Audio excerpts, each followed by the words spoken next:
In 2006, I mean, we were set up in a war room in Philadelphia. We were better prepared for 2006 than we were for 2004. We certainly had our eye on the official exit polls run by the networks and the Associated Press.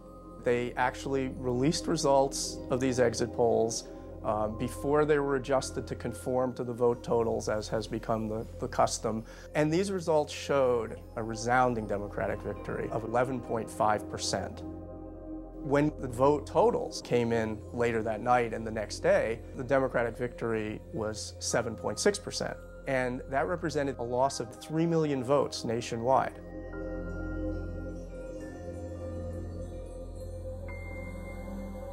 The exit poll was based on interviews with more than 10,000 voters, and this group gave President Bush a higher approval rating than the population at large.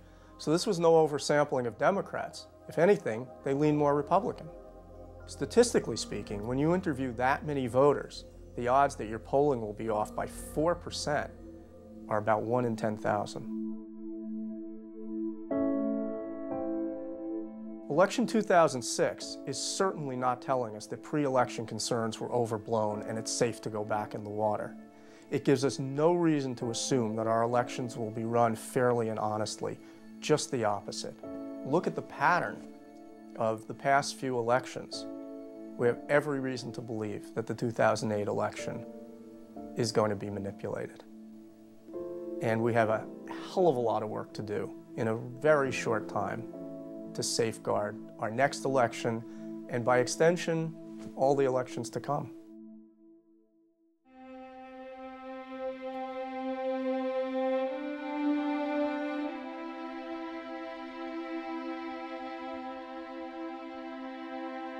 The notion of stolen elections is something we assign to third world countries, but not to this beacon of freedom and democracy that we like to view ourselves as. I mean, it's just something we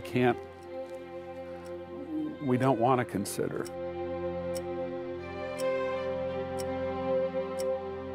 For some reason, this issue makes me feel this tick, tick, tick, tick, tick, and I don't quite know what's ticking. But I just feel that if we don't solve this thing pretty quickly, we could lose everything within just a few years.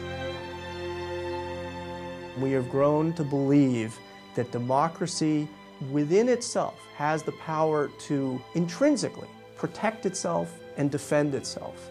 And we don't believe that it's on our shoulders as individuals, that we have to stand up and take measures to defend this democracy. We just assume that it's going to perpetuate itself. And it's up to us to be vigilant and to have stamina and be determined. It's the individuals who have to make that stick.